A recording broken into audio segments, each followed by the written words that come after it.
আজকে আমি এই জায়গায় বসে ইমামতি করতেছি, আমার আগ থেকে আপনি গণনা করুন, আপনি শত শত বছর 1400 বছরে বোঝানোর জন্য সংক্ষেপে বলছি, আমার আগে এইরকম যাইতে যাইতে একদিন আপনি বলবেন হযরত আলী রাদিয়াল্লাহু তাআলা ইমাম ছিলেন। মাঝখানে তো আরো অনেক আছে, এরপরে যদি আপনি যাইবেন হযরত উসমানের কাছে, এরপরে ইমামতির দায়িত্ব কে পালন করেছেন। আপনি যদি যাইবেন হযরত ওমর ফারুকের কাছে, এরপরে ইমামতির দায়িত্ব কে পালন করেছেন, নবীর দায়িত্ব কে পালন করেছেন। নবীজি যে বলছেন, আমি আমার উম্মতের এক শ্রেণী লোকদেরকে আমার দ্বীনের দাওয়াত দেওয়ার জন্য তাদেরকে মনোনীত করেছি এবং তাদেরকে আমি বলেছি তোমরা আলেম হও, আলেমের ছাত্র হও, আলেমের কথা শুননেওয়ালা হও, আলেমকে মহব্বতকারী হও। এই জন্য আমি তাদেরকে বলেছি তোমাদেরকে আমি মুহাম্মদুর রাসূলুল্লাহ আমার দায়িত্ব দিয়ে বলেছি তোমরা আমার ওয়ারিস, ইন্নাল উলামা ওয়ারাসাতুল আম্বিয়া, নিশ্চয়ই আলেমগণ উত্তরাধিকারী, আলেমগণ নবীদের দায়িত্ব পালনকারী। এখন আপনি চিন্তা করুন, আবু বকর উমরের আগে যদি ইমামতের দায়িত্ব কে পালন করেছেন, আপনারা সবাই একই আওয়াজে বলবেন হযরত আবু বকর সিদ্দিক ইমামতের দায়িত্ব পালন করেছেন। বলুন তো আবু বকর সিদ্দিক যে ইমামতের দায়িত্ব পালন করেছেন, এই ইমামতির সর্বপ্রথম ইমাম ছিলেন কে? জোরে বলেন। দুনিয়ার ইতিহাসে সর্বপ্রথম ইমাম ছিলেন কে? সর্বপ্রথম ইমামতের দায়িত্ব পালন করেছেন কে? কেউ জানেন না।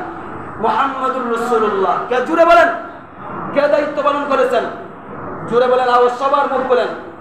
সর্বপ্রথম পৃথিবীর ইতিহাসে সর্বপ্রথম ইমামতির দায়িত্ব পালন করেছেন কে?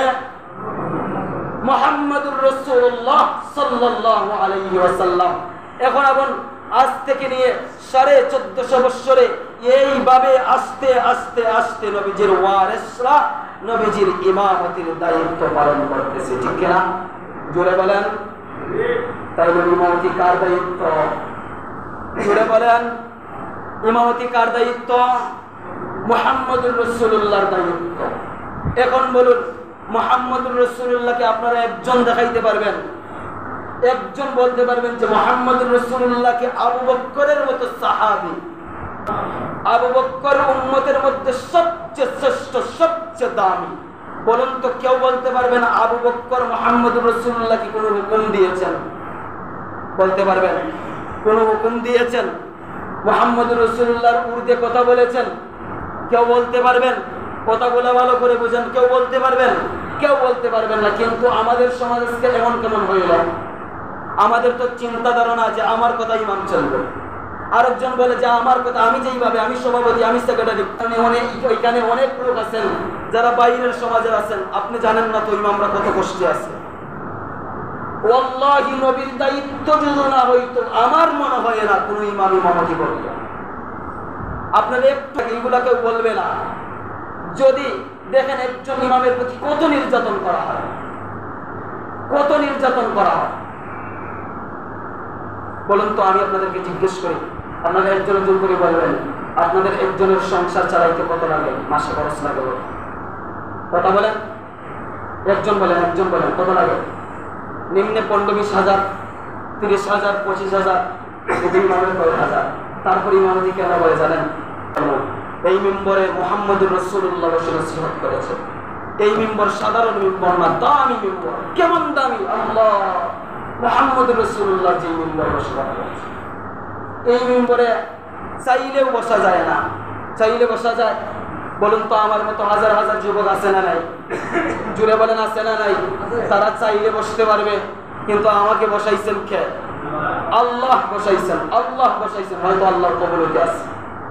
এখন আমি আপনাদেরকে বলি, যেই কথা বুঝাইতে চাই, আমাদের উদ্দেশ্য, আমাদের নিয়ম ইমাম আমার কথায় চলবে।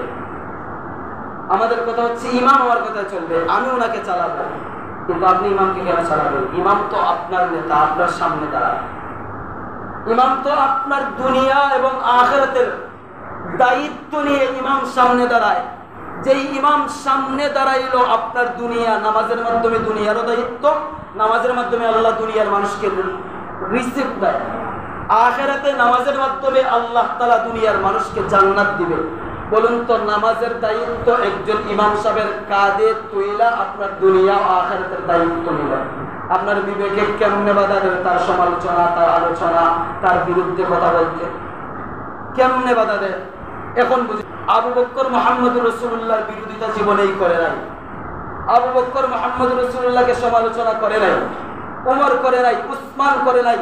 মুহাম্মদুর রাসূলুল্লাহ যেইভাবে বলেছেন সেইভাবে চলে। আচ্ছা বলুন তো, আমি ইমামের কথা যদি আপনারা মানতেন, সবাই যদি মানত, আপনি বুকে হাত দিয়ে বলেন এই সমাজের একটা মানুষ নামাজ ছাড়তে পারত? আমি কি বললাম না সবাই বললাম রে বাবা ঘুমারে বাবা ঘুমা, কি এইটা বললাম না সবাইকে বললাম না নামাজ পড়ার কথা? তাইলে আমার কথা মানলে আপনাদের লাভ হবে না লস হবে?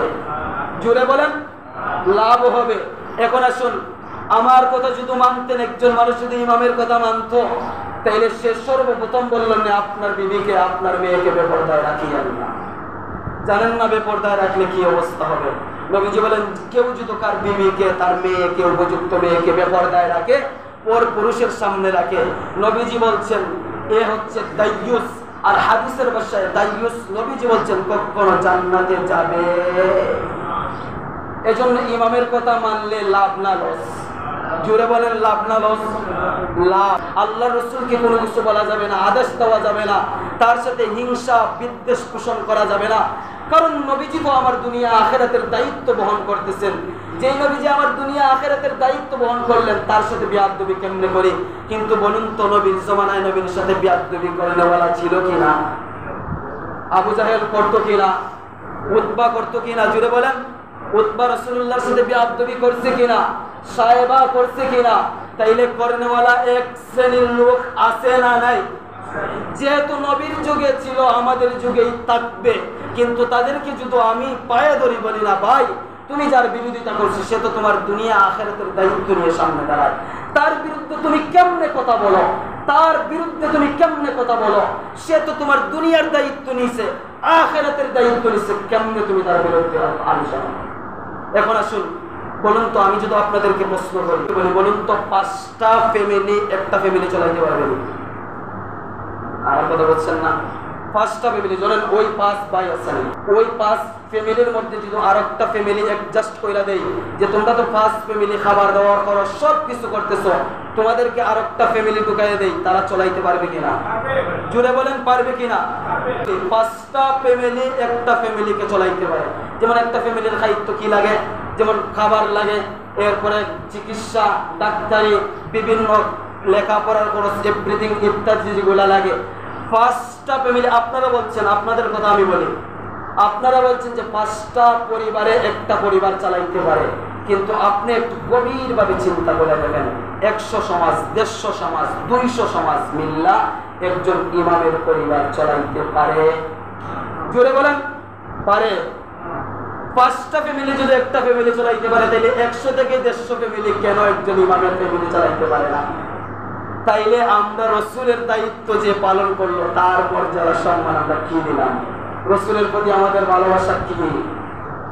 কারণ সে তো আমার রসুলের দায়িত্ব পালন করতেছে, তার প্রতি আমার দয়া মায়া দৃষ্টিভঙ্গি কি ছিল, কি রইল? এজন্য মেরে ভাই, আল্লাহ রাব্বুল আলামিন আমাদেরকে মুহাম্মদুর রাসূলুল্লাহর দায়িত্ব দিয়েছেন, এজন্য আমরা দায়িত্ব পালন করি। নাইলে তো একটা অটো চালা, রিক্সা চালা, এরা তো বললো 20-30 টাকা।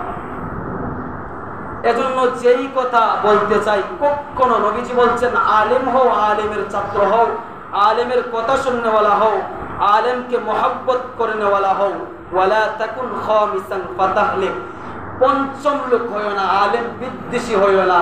যদি হও, নবীজি বলেন ফাতাহলিক, ধ্বংস হয়ে যাইবা।